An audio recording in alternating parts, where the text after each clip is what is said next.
Salam à tous et bienvenue sur Maroc 24. N'oubliez pas de vous abonner et d'activer la cloche pour ne rien manquer de nos prochaines vidéos. Aujourd'hui, le lundi 4 septembre 2023, on va aborder la montée des coups d'État militaires qui ébranlent l'Afrique depuis plusieurs années. Il devient manifeste qu'une grande partie des nations de ce continent ne sont pas épargnées par ces tendances militaires, renversant les gouvernements déjà fragilisés par une gouvernance défaillante et une corruption omniprésente. Dans le collimateur de nombreux analystes, l'Algérie se distingue par son système militaire dévoré par des conflits internes, des stagnations et les conséquences d'une paralysie gouvernementale coûteuse. Restez avec nous pour plus de détails. C'est un article du journaliste Mustapha Tossa publié sur Express. L'Algérie est un pays tout à fait qualifié pour vivre à son tour la fièvre d'un coup d'État militaire selon une logique de domino qui frappe cet espace africain. Même si le pays a toujours été dirigé par un régime militaire qui tente de présenter une façade civile, tous les ingrédients sont réunis pour qu'un clan exerce sa suprématie sur d'autres, pour tenter par la voie de la force réécrire la physionomie du pouvoir à Alger. Les raisons qui expliquent cette probabilité sont à trouver dans l'actuel vécu de la gouvernance algérienne. Sur le plan purement militaire, il y a manifestement de nombreux courants qui traversent l'armée algérienne. Entre ceux qui veulent renforcer les liens avec l'ancienne puissance coloniale, la France, et ceux qui veulent maintenir une intimité stratégique avec l'allié russe, et ceux qui lorgnent du côté de l'administration américaine, la tension est palpable.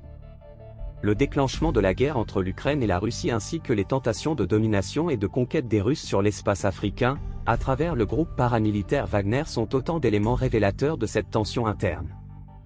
Le second facteur qui installe cette impression d'un prochain coup force en Algérie est à trouver dans la faillite économique totale du régime algérien.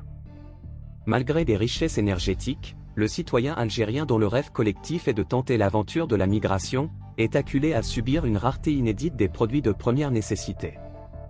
Ainsi dans ce pays qui se pense comme une puissance continentale, les longues queues pour se procurer un bidon d'huile ou un carton de lait, incarnent le flagrant échec de la politique économique du pays.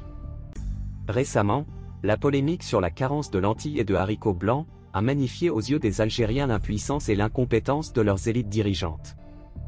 Un autre élément pourrait être annonciateur de ce coup d'État à venir. Il s'agit du raidissement de l'actuel régime, qui ne trouve solution pour gérer les tensions internes que la prison ou l'exil.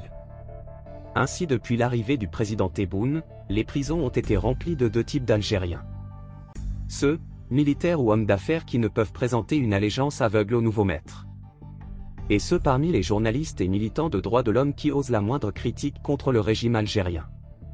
Cette politique de la prison facile et de la chasse à l'opposant régulière est devenue si fréquente et si synonyme de la pratique du pouvoir à Alger, que le pays entier est devenu une prison à ciel ouvert. Mais sans aucun doute, la raison déterminante qui pourrait accélérer ce coup d'État militaire a un lien avec les préparatifs d'un troisième mandat pour Abdelmadjid Tebboune.